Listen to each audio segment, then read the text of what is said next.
What's up, Spartans? This is JAG, aka Leonidas, and on today's video, I'm going to be showing you a killer Arena 7 Hog deck. Now, whether you're new to the channel or you've come to this video from my other Arena decks, I'm going to show you how to win consistently. A couple things before we start. 1. This deck may or may not work for you. I pushed with the deck from Arena 7 to Arena 8, and I went undefeated. And just to show, I guess, a bit of proof there, they're all pretty much here. All the way up until, where did I start? 2000, which was at that one, yeah. And then the defeat there is me trying to reset my trophies for 2000.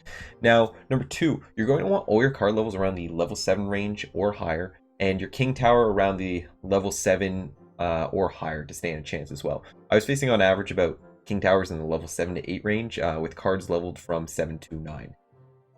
Now, for today, I've got 3 videos to show you. The first replay is going to show you how to use the deck and face a variation of Logbait. The second is going to show you how to face the Loon and the Pekka. And the third is going to show you methods of dealing with wall breakers and the Prince, since I've seen wall breakers are pretty active in this Arena 7. Now, if you have any questions on how to face different cards, pop them in the comments down below. I will be responding. So let's begin. We're going to start off with the deck, which is going to be right here.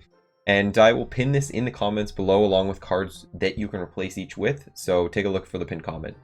Now, you're going to see the Hog is your only win condition, but that's really all you need. The average elixir cycle is about 3.1, and that allows you for a decent card cycle. So, without further ado, let's start off and go into the replays.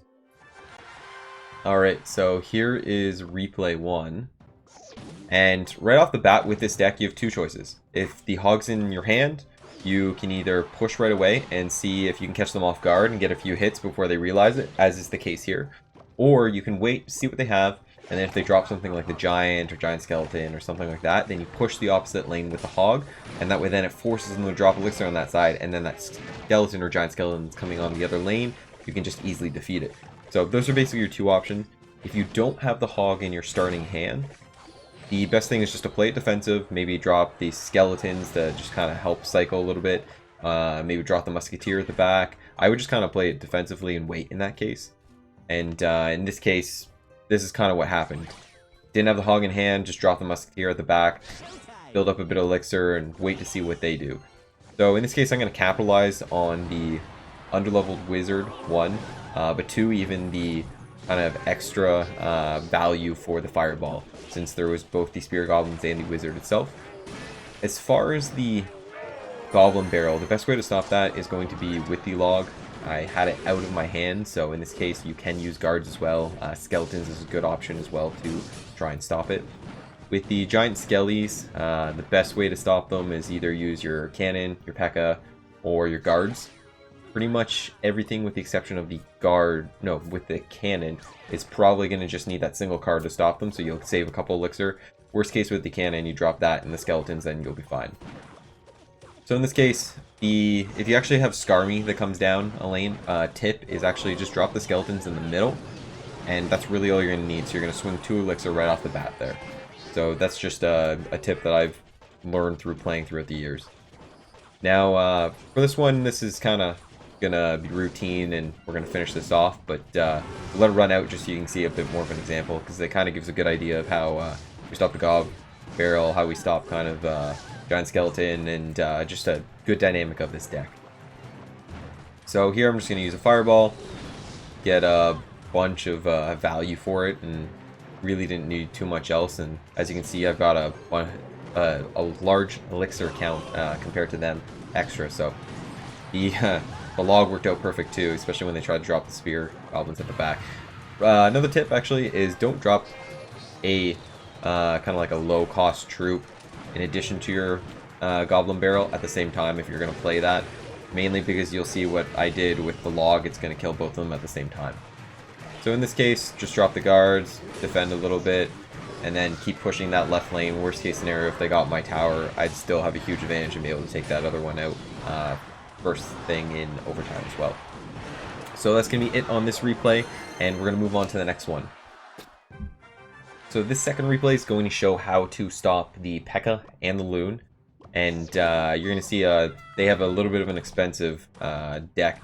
Now what they should have dropped is probably the Pekka in that case. If you got the Pekka, drop it on the Hog. It's a nice big counter push.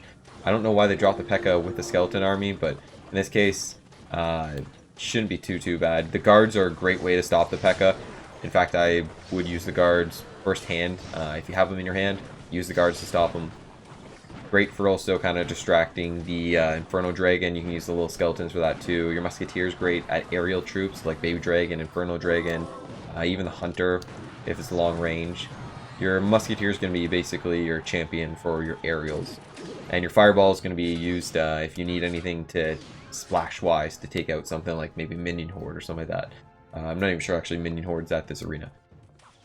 So right now we know that they've got Pekka, they got a Loon, Miner. So now I'm just starting to actually think, okay, what cards do I need to save for which scenario? And trying to keep the Hog either out of cycle with a Pekka or Skeleton Army, and trying to manage all that. So I know they dropped the Skeleton Army, so now the really only thing that can stop my Hog is the Pekka. So I'm going to have to make sure that when I do it, they're not going to have enough Elixir to actually drop the Pekka to defend against. So in this case, we're just going to drop those guards in advance, force them to waste something else, drop that Hog as well, just in case they try to drop that Pekka, which they weren't even able to because they're just so low on Elixir. And this is why you don't build an Elixir-heavy deck. Sometimes they can work depending on what your plan is for it, but in something like this, it's just not the greatest. So we're going to see the Loon actually get dropped a little bit later on. They still haven't this time. In fact, Loon's probably one of the better ones at the lower arenas. So if you're ever looking for a deck, I would consider building one around the Loon. So here we're just going to drop the Musketeer. He could have actually, if he was watching, could have caught me off guard with the Loon, because the Musketeer is really my only aerial in this case. But what you're going to do, and you're going to notice, is you're going to drop that cannon about the same area that I did. And if it's going to be on the right side, you're just going to have to drop it over a tile to the right as well. And what it's going to do is going to pull that Loon from its lane all the way to the middle, giving you enough time to actually then either cycle to get back to your Musketeer, or drop your Musketeer and then take it out. So that's basically how you're going to defend against the Loon, since you'll probably be facing a few Loon decks. And for here, I was just trying to more, so if anything, just kill a bit of time. And that's going to be the end of this one, and it's a pretty routine win. So we're going to get to the next replay, show you how to stop a few more things, and then you should be good to use this deck. It's really not too difficult of a deck to use, or even to learn, and not a high skill cap, basically. And that is it. So we're going to get to the next one right away. Okay, so here's the third replay, and I really want to show more so than anything the wall breakers, because the wall breakers have actually been they've kind of been surging in the lower arenas. They've been very effective, and they're very strong, so there's a couple things that can actually stop them. And one of them, as you saw, is the log. As long as there's nothing else and it's just the wall breakers, drop that log, you can hit their tower, you can damage the wall breakers, and your tower is actually going to be able to take them out. So that's one thing I would consider. Second one is if you have that cannon, you can drop it in the middle. It's great to pull those wall breakers away, especially if there's a second card that's involved with them that they're attacking with. Then it's going to pull the wall breakers. They're going to be essentially dropping all their damage on the cannon, and then you're going to be able to take out whatever support troop there is as well. Guards are just going to be anything you're going to use for like your high damage troops. So like your Prince, they'll be great in stopping.